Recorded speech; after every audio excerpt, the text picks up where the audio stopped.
Kajian Tahdzibul Akhlak masih penyakit hati nomor 10, yaitu ujub, dan masih bab ilajul ujubi bil ijmal, ya, mengobati ujub secara global atau secara garis besar, ya, di mana berikutnya nanti secara rinci tergantung penyebab ujubnya. Ada 4 langkah, yang kemarin baru 2, ya, mengobati ujub secara global. Yang pertama, menyadari dan mengakui, itulah mungkin bahasa kitanya, menyadari dan mengakui bahwa taufik, nah kemarin ini juga diulas lagi tentang taufik, ternyata itu kenikmatan dan anugerah tak terhingga, itu yang tidak Allah berikan kepada setiap orang. Ya, taufik yaitu bisa, ya, taufik itu intinya bisa beramal sesuai dengan ketentuan, sesuai dengan ajaran Islam, itu ajaran atau ketentuan Allah, gitu ya, sesuai dengan ketentuan Allah. Itu yang mahal, sangat mahal, tak ternilainya kalau mendapatkan taufik. Dan jelas bahwa taufik ini anugerah dari Allahnya, bukan dari diri, bukan seseorang, itunya, bukan seseorang yang punya kemampuan, itu kehebatan bisa beramal sesuai dengan ketentuan Allah. Bisa demikian itu karena hidayatu taufik namanya.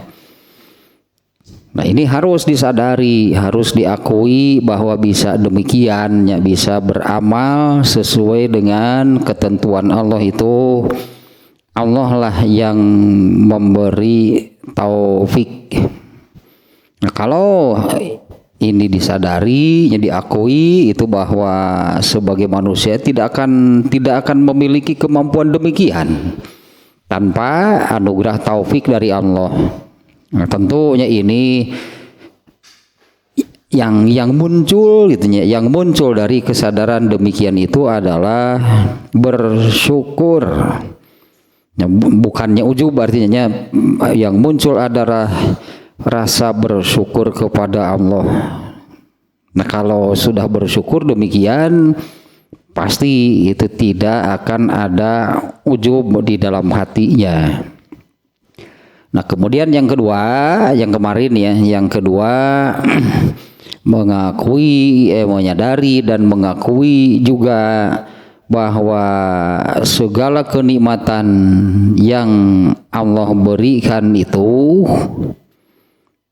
ya, segala kenikmatan yang Allah berikan itu wajib disyukuri. Ya, wajib disyukuri. Nah, di mana mesti benar, gitu ya, definisi bersyukurnya. Segala kenikmatan itu wajib disyukurinya, karena kenikmatan itu pemberian Allah, ya. Kenikmatan itu pemberian Allah, itu Allah lah yang memberi kenikmatan kepada manusia, dan semua kenikmatan itu wajib disyukurinya dengan makna yang benar, gitu ya. Bersyukur itu adalah menggunakan, memanfaatkan kenikmatan sesuai dengan Allah, sesuai dengan tujuan Allah memberikan kenikmatan tersebut. Nah, di mana semua yang Allah berikan itu hanya boleh, gitulah, tujuan Allah memberikan kenikmatan itu hanya untuk memenuhi memenuhi kewajiban, gitu, memenuhi kewajiban manusia yaitu beribadah. Ada juga yang mendefinisikan yakni bersyukur itu menggunakan kenikmatan sesuai dengan maksud apa Allah menciptakan dirinya. Ya, beribadah kan tidak ada yang lain kan, tujuan Allah menciptakan manusia itu hanya untuk beribadah. Itu kemarin sampai di sananya. Yang kedua, menyadari dan mengakui bahwa segala macam kenikmatan itu wajib disyukuri. Nah, apabila hampir sama dengan yang nomor satunya, kalau nomor satu itu taufik gitu yang wajib disyukurinya. Kalau yang nomor dua ini secara umum gitu ya, semua kenikmatan itu wajib disyukuri. Nah, apabila bersyukur terhadap segala kenikmatan Allah itu pasti tidak akan ada ujub. Karena menyadari, mengakui bahwa ini anugerah dari Allah, bukan semata-mata apalah gitu aja hasil kerja keras dirinya, bukan semata-mata karena dirinya yang mempunyai kemampuan, kehebatan sehingga memiliki yang sebetulnya gitu ya, itu adalah kenikmatan anugerah dari Allah. Nah, yang ujub itu kan merasa bahwa itu adalah hasil dirinya karena dirinya memiliki kemampuan, kehebatan atau apalah. Nah, sekarang yang ketiga, an ya khaufa an la yuqbala minhu atau an la yakbala minhu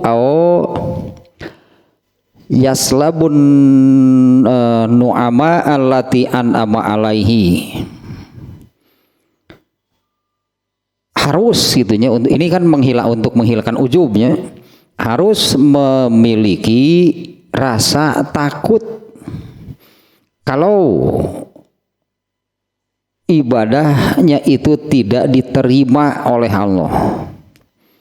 Harus ada rasa takut kalau ibadahnya itu tidak diterima oleh Allah, atau rasa takut kenikmatan yang Allah berikan itu akan direnggut oleh Allah. Jadi ini dari tiga ini ya, dari 3 sampai di sini, atau yang keempat juga sama nantinya, bukan sama, kebalikan gitunya, kebalikan dari kalau orang bersyukur itu kepada Allah pasti tidak ujub. Dan kalau orang ujub mana mungkin bersyukur, karena kan tidak mengakui, tidak menyadari bahwa apa yang ada pada dirinya itu anugerah dari Allah. Dia merasa bahwa segala yang ada pada dirinya itu karena kemampuan dan kehebatan dirinya. Ya mana mungkin orang itu akan bersyukur kepada Allah. Bahkan kepada nomor satu itu urusan bisa beribadah sesuai gitunya, bisa beramal sesuai dengan ketentuan, dengan aturan dari Allah. Itu pun kalau merasa bahwa karena kehebatan dirinya dia tidak akan bersyukur, bisa demikian.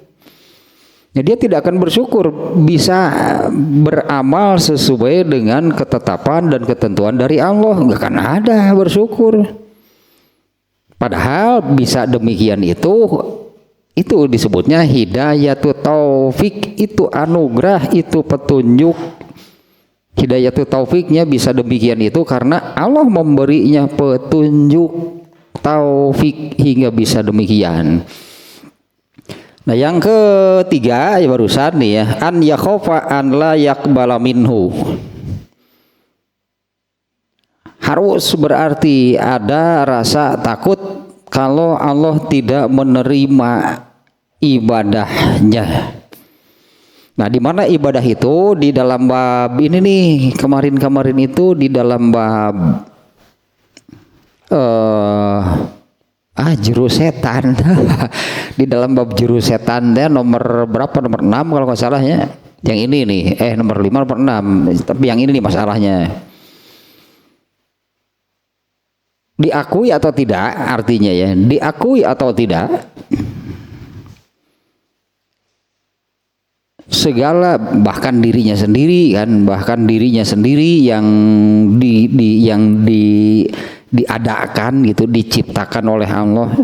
Dirinya sendiri dari tidak ada menjadi ada, itu kan Allah yang melakukannya, kan Allah yang menciptakan manusia. Nah, termasuk dengan segala di mana yang barusannya Allah menetapkan itunya manusia itu dari tidak ada menjadi ada. Itu pun sudah kenikmatan. Ya, kenikmatan yang paling mendasar itu adalah hal tersebut. Asalnya tidak ada, kemudian jadi ada. Andainya Allah tidak menghendaki kita ini diciptakan, ya nggak akan ada. Dan semua kenikmatan lah gitunya yang Allah sendiri sudah menyebut, jika kamu mau menghitung kenikmatan Allah tidak akan terhitung, tidak akan ada yang mampu menghitung. Jadi mana hal ini anggaplah sebagai apa namanya ya bahasanya, sebagai balas budi, sebagai balas jasa gitu kepada Allah. Kalau Allah sudah memberi kenikmatan yang tidak terhingga, lalu untuk membalasnya kita memberikan apa kepada Allah? Ya, Allah sudah memberikan kenikmatan yang terhingganya, sudah itu dinyatakan di dalam sebuah ayat yang tadi itu, sebuah ayat yang tidak akan terhitung. Nah, kalau kita ini membalas budi, balas jasa atas segala kemaharohman maharohim itulahnya, atas kebaikan Allah itu kita membalasnya dengan apa? Kalau membalasnya dengan Allah memberikan harta, apa kita mau membalasnya dengan harta juga? Jangankan tidak ada jumlah yang kita berikan kepada Allah, jangankan jumlah yang kita berikan kepada Allah, dunianya sendiri kan, dunia ini tempat tinggalnya manusia. Jangankan jumlah harta yang diberikan seseorang kepada Allah, dunianya sendiri. Ini kalau masih ingat tentang hadis yang menerangkan kambing, bangkai kambing yang telinganya nempel. Ini mau kawan ketika dia ya itu datang. Karena rangun eta dar ditinggali nu babaturan sih. Nah, ada yang menjelema atuh cing teh. Da si mohay dasar. Ditinggali ceuli babaturanana. Noh cing teh itu jadi kajelema itu. Nah, hadis yang menerangkan Rasulullah menemukan bangkai seekor kambing yang telinganya rapat gitu ke kepalanya. Di mana kambing tersebut, kambing yang demikian saat itu jangankan sudah menjadi bangkai, masih hidup pun pemiliknya itu merasa hina kalau memiliki kambing yang demikian. Kemudian Rasulullah menanyakan kepada para sahabat, ada yang mau bangkai kambing ini? Coba ada yang mau bangkai kambing ini? Ya, para sahabat kan menjawab, jangankan sudah jadi bangkai, masih hidup pun kami gak akan mau. Karena apalah budaya sih, berdasarkan budaya tradisinya dia di sana. Kalau memiliki kambing yang demikian itu aib, gitulah, itu memalukan, itu hina. Nah, ternyata kan Rasulullah menyabdakan demikiannya seolah-olah tergugah gitunya melihat bangkai kambing yang demikian. Ada yang maksud yang lebih dalam gituan dari Rasulullah. Kalau kalian, karena kan para sahabat menjawab, jangankan sudah menjadi bangkai, ketika masih hidupnya saja hina, gitulah, hina. Manusia pemiliknya akan merasa aib, merasa hina kalau memiliki kambing yang demikian, apalagi ini sudah jadi bangkai. Nah, ini maksud Rasulullah yang lebih dalamnya adalah Kemudian Rasulullah menyabdakan, dunia ini lebih hina di mata Allah dibandingkan dengan bangkai kambing itu. Dunianya sendiri di mata Allah itu sedemikian rendah lah gitunya, artinya wah, apa nilainya gitulah, tidak bernilai. Bahkan Rasulullah membandingkannya lebih rendah daripada bangkai kambing tersebut, di mana para sahabat tadi kan semuanya ngeberi gidig. Ada yang mau bangkai kambing tersebut, boro-boro geus pae, boro-boro bangkai na hirupna keneh wadai. Sebetulnya dunia itu lebih rendah, kuduna mah ngabiri gidig geneh ku dunia daripada ku bangkai domba mah. Mestinya kan dunia, harusnya demikian berarti. Karena dunia itu lebih rendah dari bangkai kambing yang demikian. Paingernya Rasulullah menyatakan yang ini teh al-wahnu. Ya, al-wahnu ini, ini terjadi pergeseran pada umat Islam. Terjadi pergeseran nih pada umat Islam, di mana tentu bergeser itu dari mana nih? Yang namanya bergeser kan dari satu tempat berarti. Nah, di mana Rasulullah SAW dan para sahabat inilah sebagai manusia generasi terbaik, mereka anti keduniaannya. Iya gitu kan, sekarang mungkin kita bisa pahamnya.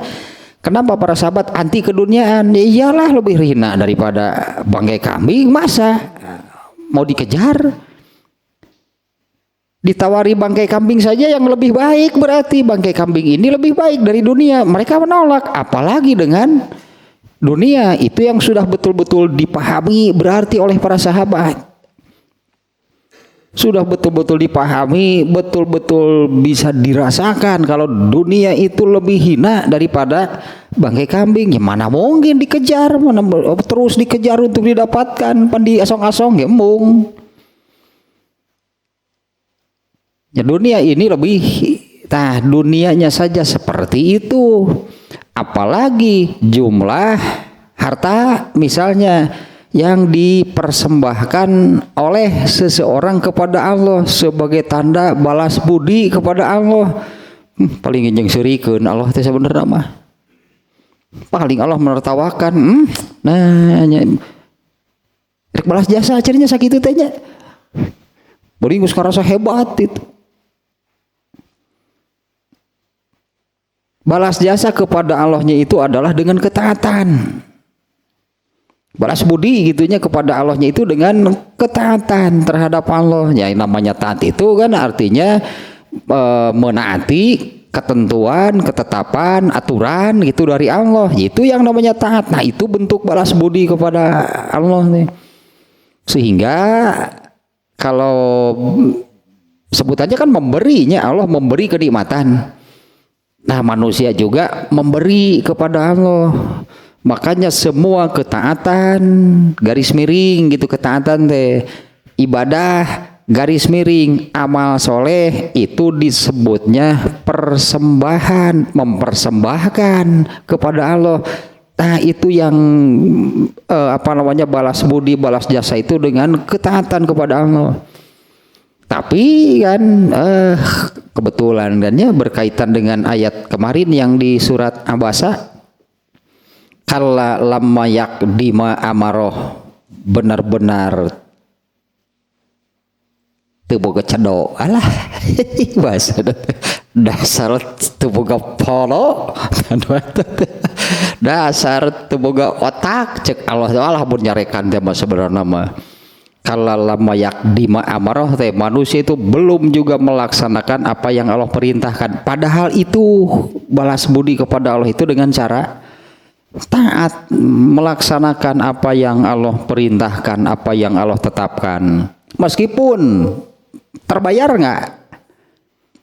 Tak, justru orang yang ujub kemarinnya di jurus setan yang ke-6, justru yang kena ujub dalam hal ibadah merasa bahwa jumlah ibadahnya ini sudah cukup untuk membalas kebaikan dari Allah, sehingga tidak ada semangat lagi, tidak bergairah lagi untuk menambah lebih banyak ibadahnya karena merasa sudah cukup. Ini akan diungkapkan oleh Rasulullah SAW, padahal amal beliau pun sebagai seorang nabi mana cukup untuk bisa ke surga. Ya, amal beliau pun kan tidak cukup, sehingga beliau menerangkan bahwa semata-mata karena rahmat Allah. Kalau betul-betul harus dibayar lunas lah gitunya semua anugerah kenikmatan dari Allah oleh manusia, gak akan ada yang bisa. Karena kenikmatan dari Allah itu tadi tidak terhingga, tidak terhitung. Bager pisan deui wae gitu Allah teh. Dimana yang Allah nilai itu kan usahanya, bukan hasilnya sebanyak apa. Usaha manusianya untuk taat itu yang dinilai oleh Allah. Dan ningali jumlah mah sararea ge matak sebal cek Allah teh baraleg di jelema mah. Ya kan Allah berarti gitunya sebal beureun nyiptakeun jelema mah titah taat wae lillah. Titah taat mah hese. Lalu ada orang yang ujub merasa bahwa wah amal dirinya itu sudah bisa membayar lunas semua kenikmatan dari Allah.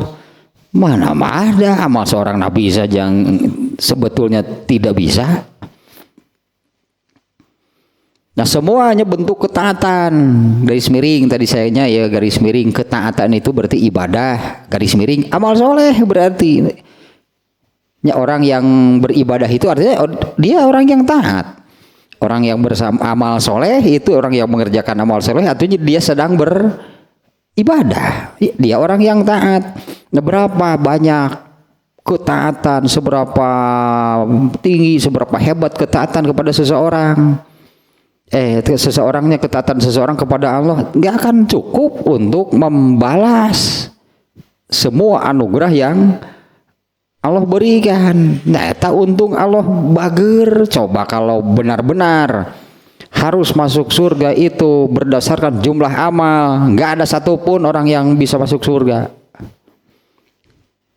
Termasuk Nabi kan, karena Rasulullah juga itu kan yang Rasulullah mengungkapkan demikian.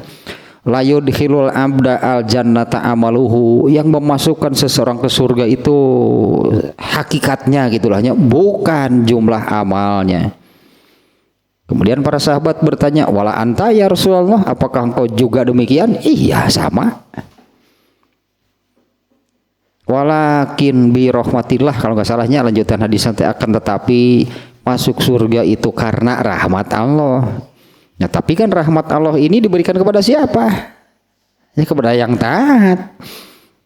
Taatnya garis miring, tadi teh taat itu garis miring, beramal soleh nu disebut taat teh garis miring ibadah nu kitu teh. Nah, kembali lagi ke sini nih ya. An yakhofa an la yakbala minhu. Ini baca lah, kalau yang ini yang dibaca yukbala juga boleh. Kalau dibaca yakbala mah berarti Allahnya sama sih, Allahnya tidak disebut. Atau kalau bahasa Arab mah tidak semua yang fa'ilnya tidak disebut itu dibaca majhul. Liur pokoknya mah geus kabeh bahasa Arab berapa. Nah, karena ada ini harus berartinya wajib nih. Ada perasaan takut tidak diterima, tapi harus mengarah kepada hal positif. Jangan sampai bawa itu diterima, geus we henteu lah atuh eta mah jadi malah itu negatif kan gitunya, itu cenderung jadi negatif kalau demikian. Ini harus memiliki rasa takut bahwa yang tadi masalahnya nubiotanya yang baru dijelaskan bahwa kenikmatan dari Allah itu tidak terhingga. Lalu anggaplah Allah meminta gitu, Allah meminta balas budi balas jasa dari manusia kepada Allah. Allah mintanya apa? Kalau sehat, bukan memberi sehat lagi. Kalau harta, bukan memberi harta lagi. Yang Allah minta sebagai balas jasanya itu adalah taat gitu kepada Allah, kepada yang Allah perintahkan, yang Allah tetapkan. Itu balas jasa, balas budi nanti atas segala kebaikan. Meskipun tadi kan tidak akan ada yang bisa membayar gitu ya. Tidak ada yang bisa membayar semua kenikmatan. Pasti semuanya minim sebetulnya di mata Allah. Yang apalagi ku ayat nu tadi tanya kala lama yakdima amaroh. Manusia itu belum juga melaksanakan perintah Allah. Nah, ketika beribadah, ketika melaksanakan ketaatan, ketika beramal soleh, itulah wujud timbal balik atau balas budi kepada Allah. Nah, harus ada nih perasaan ini, takut kalau maksudnya kan mau membalas budi kepada Allah, mau membayar anggaplah kebaikan Allah. Nah, ini harus ada rasa takut, bagaimana kalau ini tidak diterima? Ada nggak yang tidak diterima oleh Allah? Ya, maksudnya balas budi gitu kepada Allah, ya balas budi lah, balas jasa, membayar gitu semua kebaikan Allah, semua kenikmatan Allah. Ternyata oleh Allah ditolak. Ada, contohnya juga sudah jelas ya mah.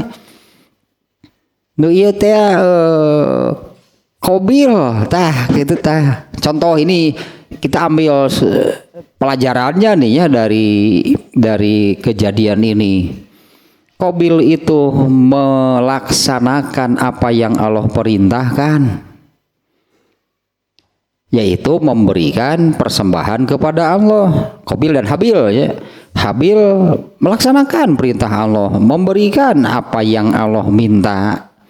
Persembahan dipersembahkan kepada Allah. Habil diterima, Qabil ditolak oleh Allah. Jadi ini harus jadi pelajarannya. Ada yang persembahan yang tidak diterima, yang ditolak oleh Allah. Dalam hal ini ternyata kalau Habil itu memberikan yang terbaik dari yang dia miliki, sementara Qabil tidak demikian. Qabil itu seenaknya gitunya melaksanakan, asal artinya asal dilaksanakan gitu perintah ini. Dikiranya diterima oleh Allah, dia ditolak. Dia melaksanakannya, bukan tidak melaksanakan. Kalau tidak melaksanakan, oh jelas itu pengingkaran lah, pembanggangan namanya. Ya, kalau tidak dilaksanakan perintah Allah itu merupakan pengingkaran, pembanggangan terhadap Allah. Ini dilaksanakan tapi ditolak oleh Allah. Kemudian yang ini juga ayat ieu teh nya berat itu ternyata ayatnya teh fawailul lil musallin, bukan celakalah bagi orang yang sholat, bukan yang tidak sholat. Karena kalau yang tidak sholat wah jelas tetap tidak melaksanakan, tetap pengingkaran, pembanggangan berarti kepada Allah. Ini kan yang melaksanakan, yang Allah nyatakan wailun. Artinya sholatnya ditolak oleh Allah, dan dengan sholatnya, dengan sholat yang dilaksanakannya itu dapat apa? Wailun, Allah malah murka, berarti Allah malah murka. Padahal dia melaksanakan sama seperti yang dulu, Allah malah murka kepada Qabil. Benar melaksanakan tapi ternyata seenaknya, sahayuna sakarepna saridona lah pokoknya. Migawena teh saridona, saya asal. Maka akibatnya Allah menolak persembahannya dan Allah murka. Ayat itu pun sama, fawailul lil musallin, itu artinya Allah menolak, karena setiap amal soleh, setiap ibadah itu adalah persembahan, seolah-olah memberi sesuatu itulah kepada Allah untuk membalas kebaikan Allah. Ternyata kebaikan Allah yang tidak terhingga jumlahnya dengan sangat beragam gitunya, macamnya pun sangat beragam, jumlahnya tidak terhingga, kenikmatannya. Kalau di surat Luqman ayat 20, taya kenikmatan Allah teh benar-benar gitu, tidak terhingga dan sangat beragam. Ini di surat Luqman ayat 20. Alam tarau annallaha sakhkhara lakum ma fis samawati wa ma fil ar wa asbagoni amahu zahiratan wa batinah. Dan Allah telah menyempurnakan nikmatnya. Ya kalimat doina ya, wa asbagoni amahu, jama ni'amnya dari nikmat. Wa asbagoni amahu, dan Allah menyempurnakan kenikmatan-kenikmatan atas kalian, zahiratan wa batinatan, baik kenikmatan lahiriah ataupun kenikmatan batiniah. Allah telah menyempurnakan kenikmatan atas kalian, baik kenikmatan lahiriah ataupun kenikmatan batiniah. Tayun moal bisa dibalas teh gitu. Tidak ada siapapun sebetulnya yang bisa membalas kebaikan Allah, yang memberikan, menyempurnakan kenikmatan lahir dan batin. Nah, harus ada nih ya rasa takut kalau tidak diterima. Anggaplah Habilnya ketika dia melaksanakan perintah itu, dia takut kalau persembahannya tidak diterima, makanya dia memilih, dia mempersembahkan yang terbaik dari yang dia miliki. Benar, ternyata diterima oleh Allah. Tapi Qabil yang melaksanakannya asal-asalan, oleh Allah ditolak. Ya, rasa takut ini harus ada, tapi jangan sampai mengarah kepada yang ke arah negatif lah gitu. Kalau nggak salah pernah ada pertanyaan seperti ini. Barang siapa yang man'ata kahinan, barang siapa yang datang kepada seorang dukun paranormal, sekarang sebutannya jadi beragam sih nya. Barang siapa yang datang kepada seorang dukun atau paranormal atau orang pintar, meni geuleuh ngaranna orang pintar cenah di mana sekolahan. Dukun mah di kuliah di mana jadi dukun? Ya kita jurusan ilmu hitam. Ada kuliah jurusan ilmu hitam. Terus lulusan teh jarang di dukun. Man atakahinan fasa'alahu fasaddaqahu. Barang siapa yang mendatangi seorang kahin dukun, kemudian dia bertanya lalu mempercayainya. Artinya mempercayai apa yang dikatakan oleh si dukun. La yuqbalu minhu sholatahu arba'ina yauman. Kalau salah demikiannya hadisnya, maka sholatnya tidak diterima 40 hari. Bukannya sadar, bukannya takut, diancam sholatnya tidak diterima selama 40 hari. Ngadonnya enggak sih atulah sholat, dah percuma kan mau diterima. Aduh lieur jeung kieu mah. Jadi percuma kan saya sholat juga diterima. Jadi kumaha ieu teh rek tuluy ka dukunna nya. Paingan atuh. Geus eureun sakalian atuh sholat. Tah eta teh malah gitu, malah jadi ke arah negatif. Mestinya takut tidak diterima. Itu mengarahkan kepada seperti Habil lah gitunya, dia memberikan persembahan yang terbaik, karena kalau bukan yang terbaik takut tidak diterima. Ini yang nomor 3 ya, ininya an yakhofa an la yakbala minhu, takut tidak diterima.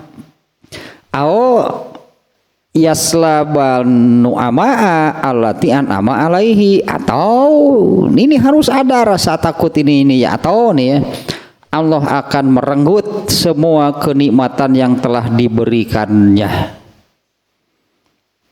Allah murka nya kitu lantaran jelemanya sugan nganuhunkeun cik urang mun kepada sesama manusia teh mah boro-boro membalas kebaikannya kumaha nuhun we hanteu si walak jelema ka jelema deui teh si eta nya teh nganuhunkeun acan jadi tulungan teh. Pokoknya mah dieureunkeun pokoknya mah subsidi na kumaha lamun ku Allah dikitukeun dieureunkeun subsidi na tah. Atau nih harus ada rasa takut karena kan yang tadilah tetapnya ieu mah tentang ujub ieu mah berarti dasarnya harus mengakui, menyadari dan mengakui kenikmatan dari Allah itu tidak terhingga. Makanya saya katakan tadinya diakui atau tidak ya seperti itulah kenyataannya, bahwa kenikmatan yang Allah berikan kepada siapapun lah, kepada semua manusia itu tidak terhingga.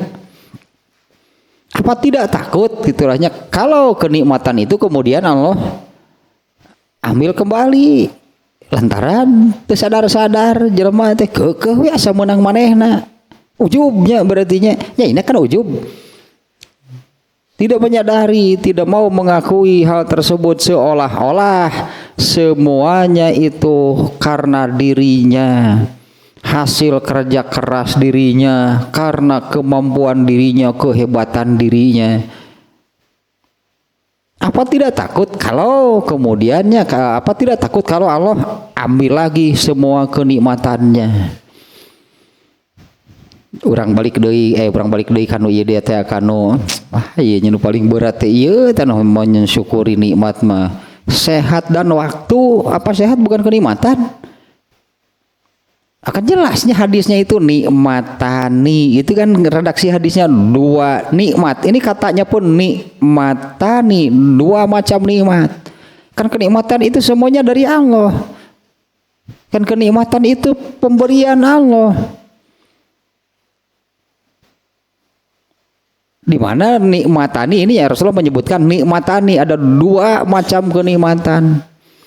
Magbunun fihi makasirun minanas, banyak manusia yang celaka, yaitu as-sihhatu wal firogu, sehat dan waktu.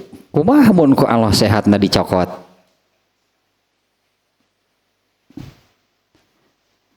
Geus-geusan nggoler urutnya gering urunan teu bisa naon. Apalagi dengan kondisi yang mungkinnya dengan kondisi yang beratnya, sehatnya diambil oleh Allah karena sehat itu kan kenikmatan. Diambil kenikmatannya oleh Allah. Diambil waktu, bukan mati. Diambil waktu luangnya, jadi hirup teh asa riweuh tapi teu puguh. Riweuhna teh dengan apa? Riweuhna teh asa riweuh we kitu.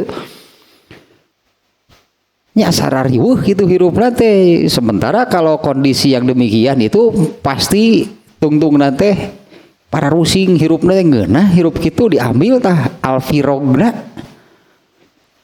Bukan dihentikan hidupnya, bukan dihentikan hidupnya, tapi diambil tah waktu apa sebutnya tanya waktu luang, waktu senggang. Nah sehingga kalau diambil alfirognya, manusia itu merasa gitulah, merasa riweuh we hirupna teh.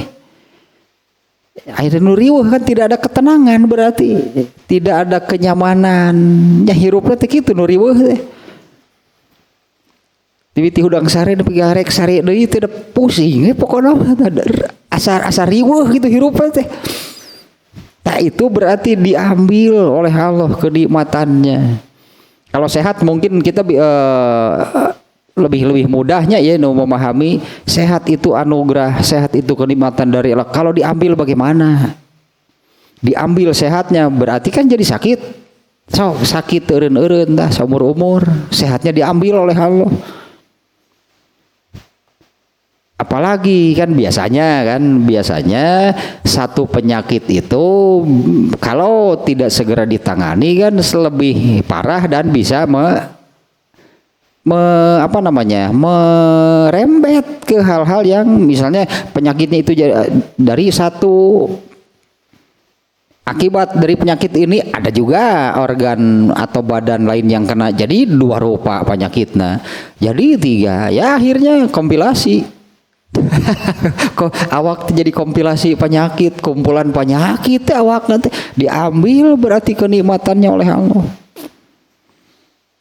Ya dua kenikmatan dia pantas gitu kalau Rasulullahnya menyabdakan secara khusus dua macam kenikmatan, sehat dan waktu di sini waktu luang gitu dah, diambil waktu luangnya sehingga merasa itu sibuk riweuh tapi dengan hal-hal yang tidak jelas, bahkan hal-hal yang mencelakakannya. Geus parusing pasti hirup gitu mata. Diambil kenikmatan yang itu geus parusing mah hidup tidak nyaman, berarti tidak akan ada kenyamanan, kenikmatan, kedamaian. Tegenah we hirup teh. Jadi kumaha itu? Paeh aya geus tegenah hirup mah mending paeh, atuh aya geus tegenah hirup mah paeh mending ge. Bisa jadi teteh yang kalau kita melihat ada orang yang bunuh diri sih memang kenapa sihnya sampai bunuh diri, ya bisa jadi frustasi hidup demikian, tidak ada kenikmatan, kenyamanan, kedamaian, kieu urang hirup teh ngeus-ngeusan. Neangan tanggal buah ada anggar. Neangan tanggal buah, gantung diri di tanggal buah tah. Dua di sini nomor tiganya takut persembahannya tidak diterima. Di mana hal ini ya, rasa takut tidak diterima ini yang mengarahkan kepada hal yang positif, artinya yang ketika tadinya beribadah, ketika taat kepada Allah, ketika beramal soleh itu bukan hanya ingin sihnya berusaha semaksimal mungkin untuk memberikan yang terbaik kepada Allah, karena takut tidak diterima kalau asal-asalan, takut tidak terima kalau tidak maksimal. Dan yang kedua tadinya di poin ketiga ini adalah harus juga memiliki rasa takut. Allah sudah banyak memberikan kenikmatan, kalau diambil lagi bagaimana? Manusia bisa apa? Jangankan seluruhnya, dua wenubieu kalau oleh Allah diambil, sehat dan waktu luang. Orang sakit kan hidupnya tidak nyaman. Boro-boro dengan penyakit yang berat lah itu asup angin wae tegenah awak teh. Ya masuk angin saja kan badan gak enak. Ya tidak nyaman, artinya kalau ada yang sakit, kalau ada penyakit, hidup manusia demikian, tidak nyaman gitu, tidak enak. Tambah hiji deui waktu luangnya diambil, dua wetah kenikmatan ia dicabut oleh Allah, geus mending paeh bener jadi geus kitu mah mending paeh. Naon hirup ge kedah frustasi. Eueuh ngeunah-ngeunah nah hirup teh berarti kenapa sih enaknya? Ya karena orang sakit mana enak. Orang rariweuh sebutna teh apa sih rariweuh teh bahasa Indonesia teh? Sibuk teu puguh begitu nya asa riweuh gitu hirup teh asa pangriweuhna we asa pangripuhna gitu. Ningali batur ni asa ngeunahnya hirup teh asa santai gitu. Sementara dirinya merasa gitulah sejak bangun tidur sampai mau tidur lagi sampai susah tidur kesiksa unggul. Siksaan unggul tah diambil, padahal dua yang diambilnya. Coba kalau seluruhnya yang Allah nyatakan kenikmatan dari Allah tidak terhitung, tidak terhingga, ambil semuanya. Mending paeh lah. Molohok ya beureunan Allah sia dicokot deui beureunan udah hilang semuanya. Ya harus ada rasa takut Allah mengambil kembali kenikmatan yang telah dianugerahkan kepadanya.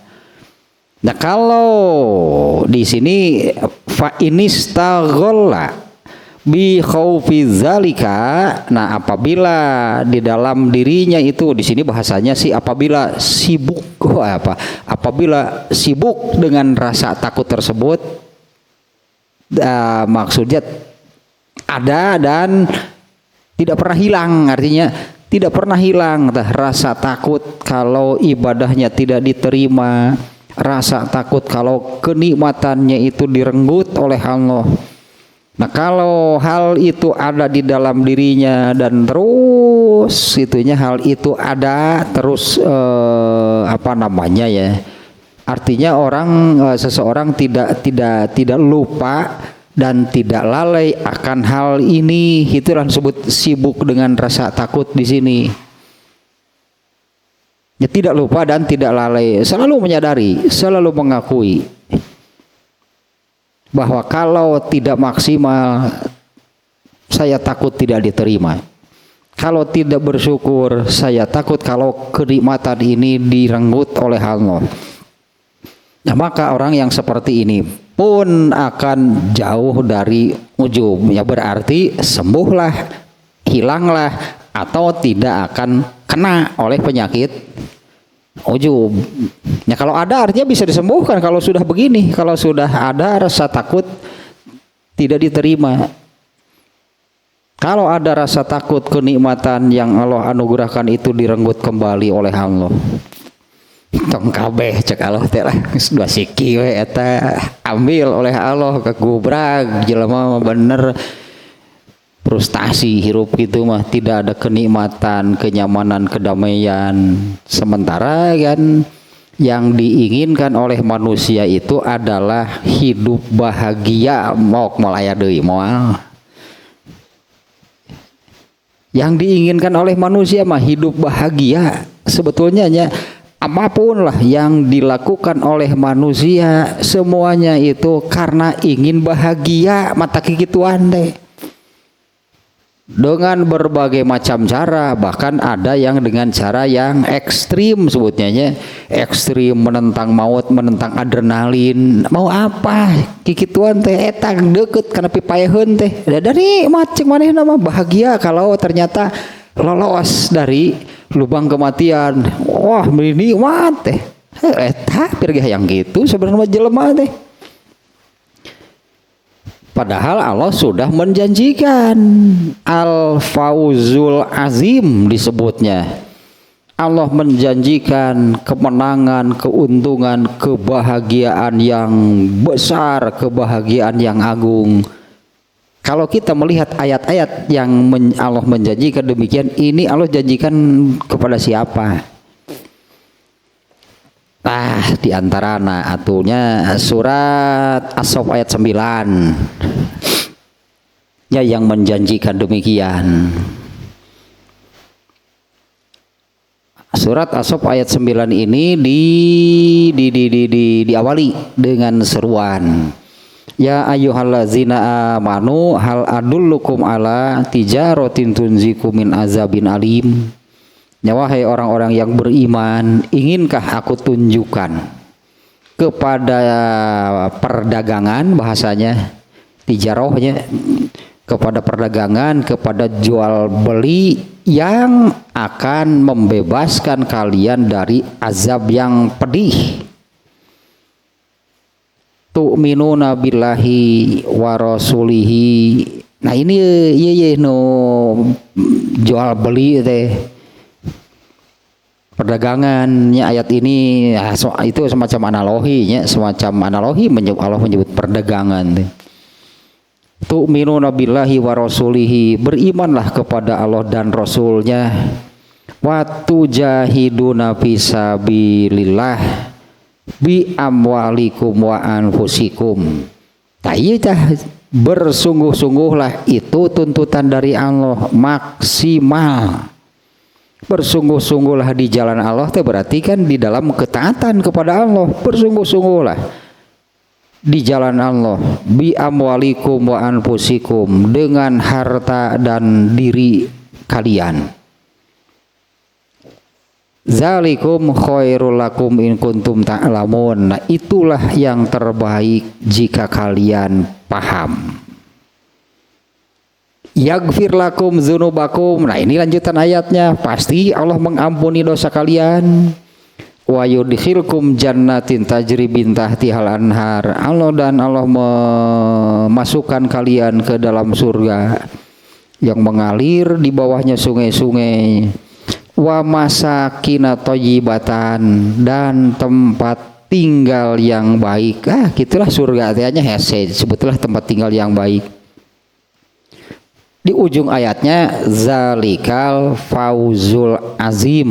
Itu salah satunya di antaranya ayat Al-Qur'an yang menerangkan al fauzul azim. Banyak ayat yang demikian.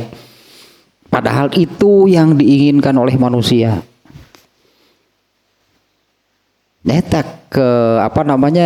kesenangan, kenikmatan, kalau disebutkan tadi kenyamanan, kedamaian, kebahagiaan, semua manusia ingin yang demikian. Padahal Allah menjanjikan yang demikian itu tadi bagi orang yang berimanlah kepada Allah dan Rasulnya.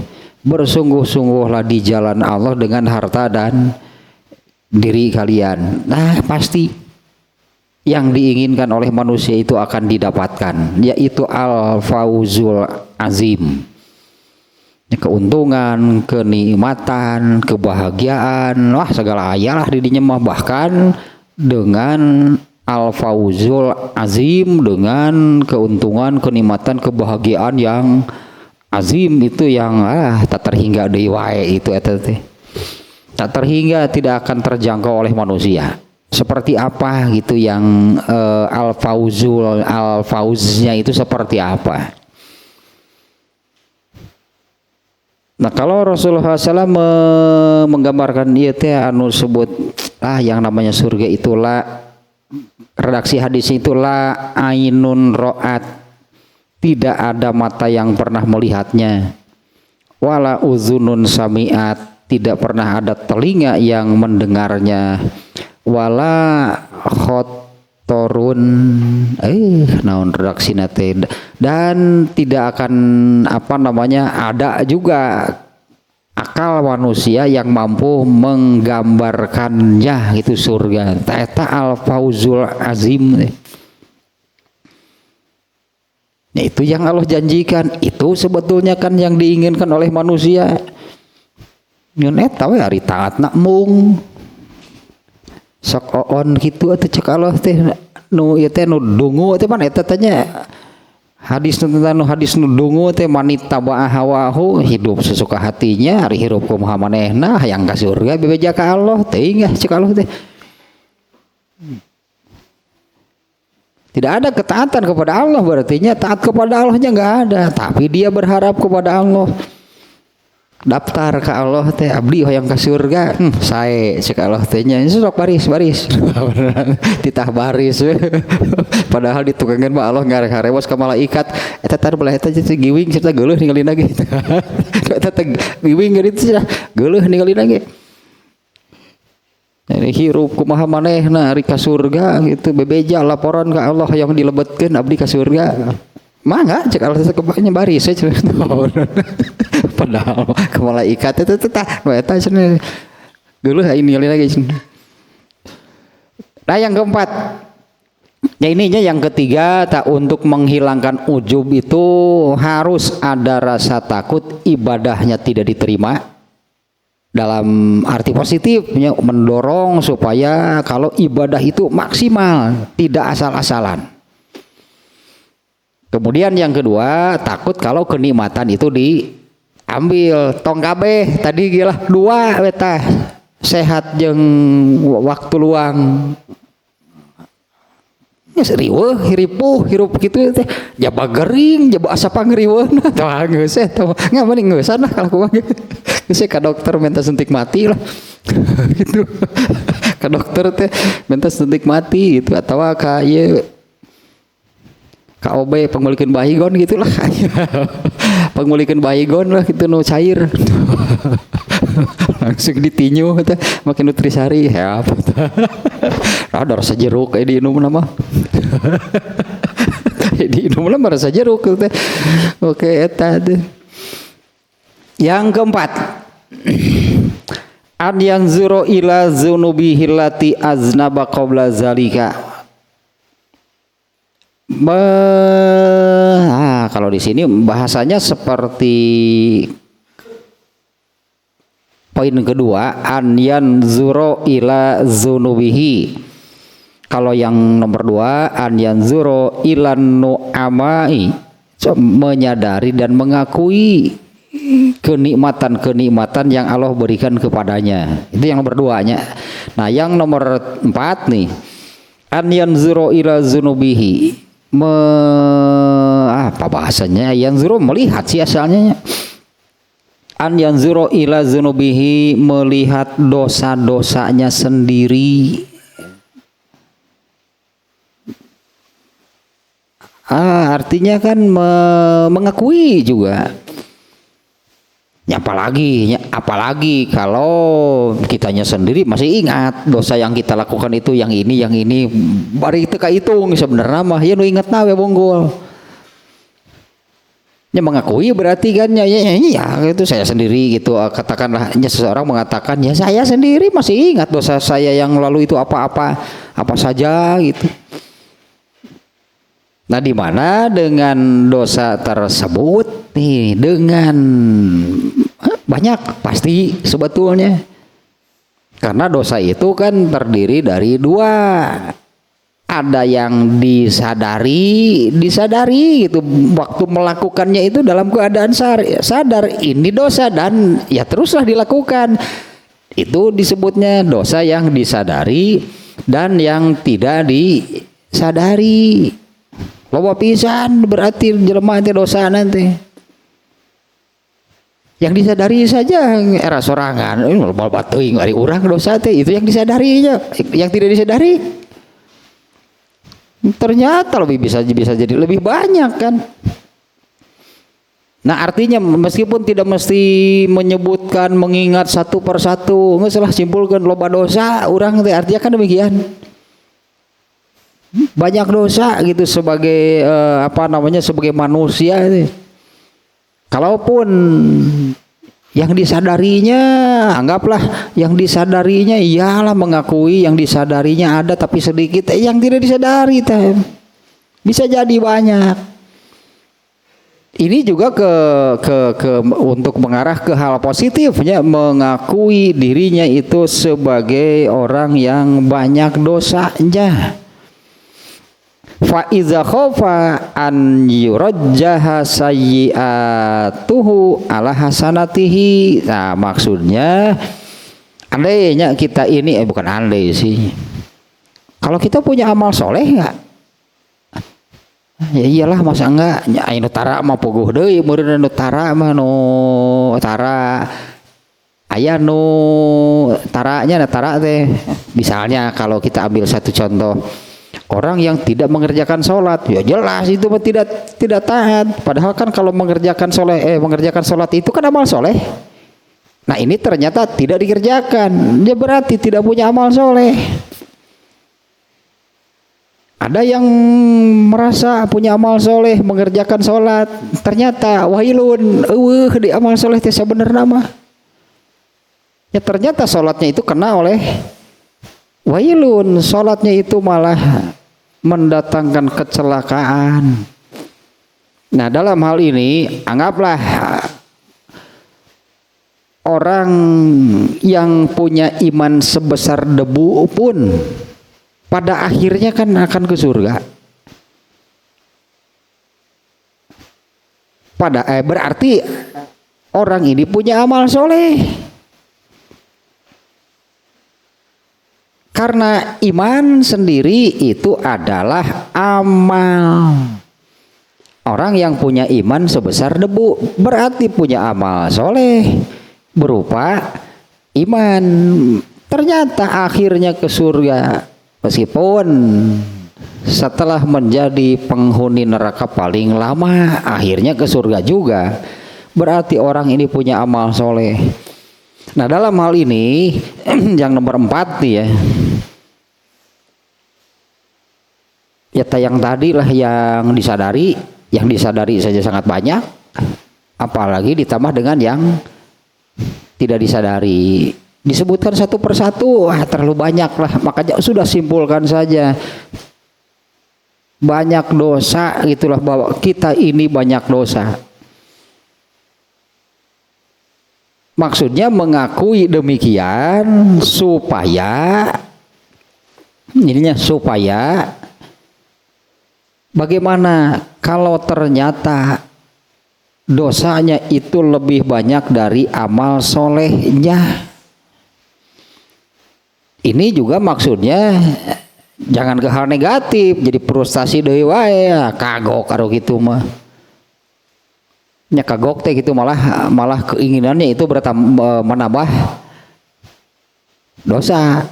Ke neraka atuh kieu mah, dosa lebih banyak, amal soleh minim. Yang saya tuh kagok asong hari gitu mah. Diedankeun deui kana dosa. Ke arah yang positifnya. Ke arah positifnya itu artinya dia akan mengejar kekurangan amal solehnya. Nah, di mana kan semua amal soleh ini oleh Allah digunakan atau semua amal soleh itu adalah penghapus dosa. Amal soleh itu penghapus dosa. Kejarlah itunya amal dengan menyadari mengakui bahwa dirinya itu banyak dosa, dengan asumsi menyimpulkan sendiri bahwa amal soleh saya ini masih minim, artinya harus ditambah, dikejar, itulah jumlahnya minimal bisa mengimbangi.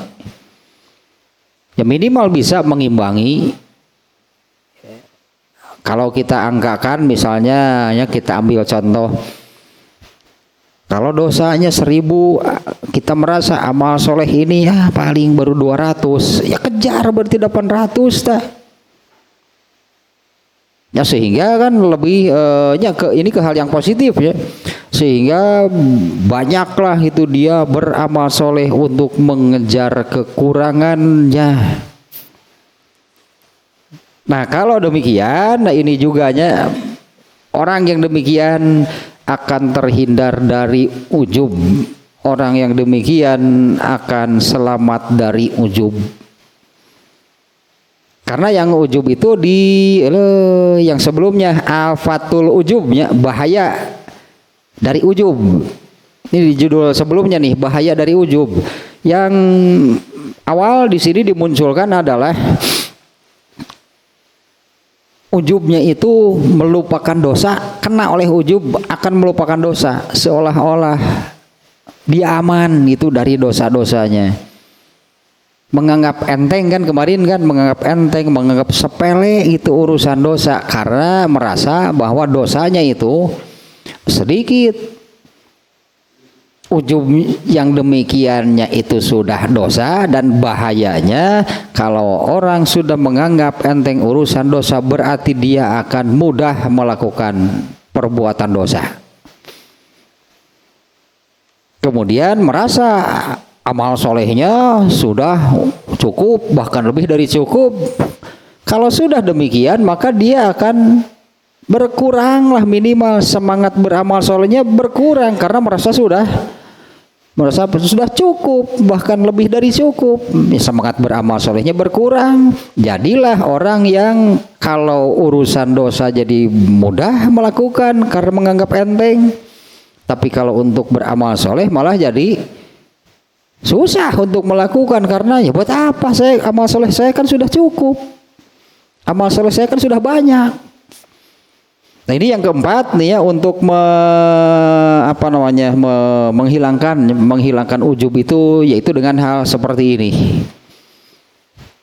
Menganggap atau memandang bahwa dosanya itu lebih banyak daripada amal solehnya.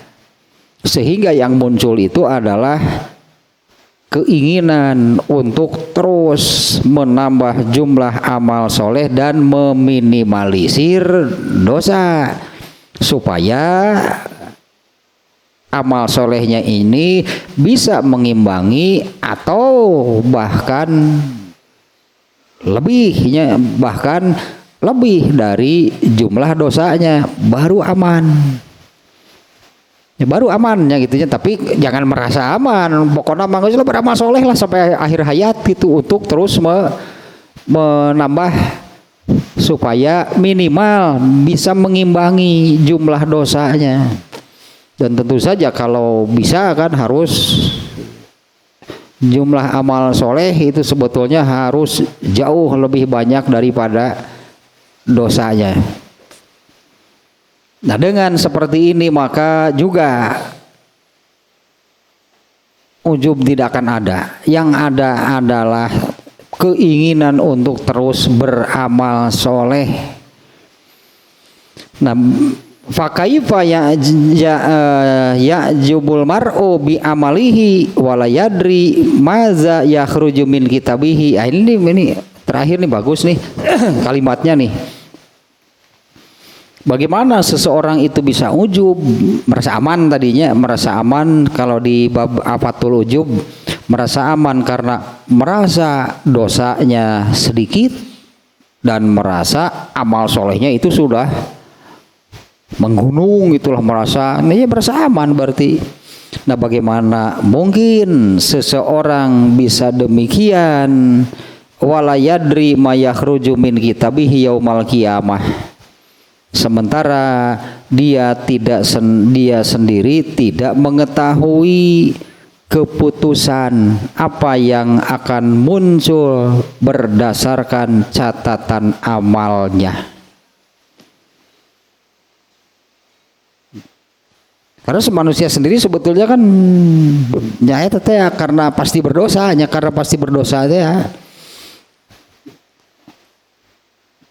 kan ada sebetulnya manusia yang merasa aman pasti ke surga. Eta tanu emang iya, apa merasa yakin demikian itu karena tidak punya dosa? Kan mustahil. Apalagi kalau kita melihat contoh terhebat ada manusia terhebat selain Rasulullah ada Abu Bakar saja kan tetap saja menggigil, sebutnya menggigil lah, itunya menggigil kalau mendengar neraka, takut masuk neraka. Karena Abu Bakar kan merasa yang tidak berdosa, yang tidak punya dosa itu hanya Rasulullah. Ya, Abu Bakar itu menyadari hal tersebut, yang pasti, yang yakin bersih dari semua dosa hanya Rasulullah. Nah, sementara selain Rasulullah punya dosa, nah Abu Bakar itu yaitu menggigil kalau mendengar azab, mendengar neraka, takut karena merasa dirinya itu punya dosa. Nah, mana mungkin seseorang bisa merasa aman katanya ujub dengan amal-amalnya, sementara dia sendiri tidak tahu atau tidak bisa memastikan berdasarkan catatan amalnya, berdasarkan kitab catatan amalnya, keputusan apa bagi dirinya nanti di akhirat. Karena semua amalnya itu kan tercatat. Nah, maka setelah dihisab berarti secara keseluruhan, ditimbang secara keseluruhan, nah hasilnya seperti apa? Kan tidak tahu, dirinya itu tidak tahu hasilnya nanti seperti apa. Ya, bagaimana mungkin seseorang ujub itu sementara dia sendiri tidak tahu, tidak bisa memastikan itu hasil atau keputusan apa, berdasarkan keputusan apa yang akan dia dapatkan berdasarkan kitab catatan amalnya pada hari kiamat. Wa innama yatabayyanu ujubuhu wa sururuhu ba'da qiraatil kutub. Hanyalah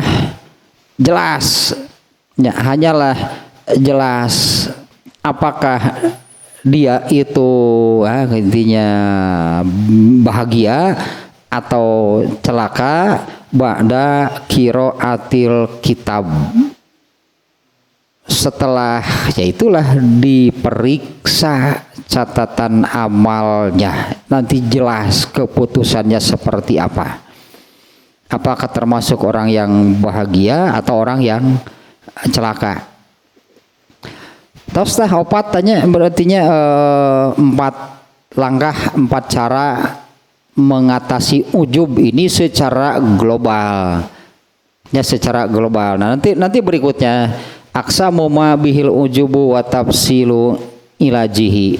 Macam-macam apa yang menjadikan atau menyebabkan seseorang itu ujub karena apa sih gitu. Nah, ini beragam penyebabnya dan bagaimana cara penyembuhannya. Nah, itu nanti rinci di mana intinya atau boleh disebut apa saja sih yang bisa menyebabkan seseorang ujub. Ini ada 8. Dan ini terakhir nih dari ujub ini pembahasannya, yaitu ada 8 berarti ada 8 hal yang menyebabkan seseorang ujub. Dan di pembahasan berikutnya nanti beserta dengan penyembuhannya. Nah, kalau yang sekarang ini ya mengobati ujub secara global atau secara garis besar. Nah, ada 4 cara. 1, kalau yang artinya kalau yang bisa beribadah dengan benar harus sadar, bisa taufik, bisa beribadah dengan benar sesuai dengan ketetapan Allah, itu juga oleh Allah gitu dikondisikan demikian, bukan karena kehebatan dirinya.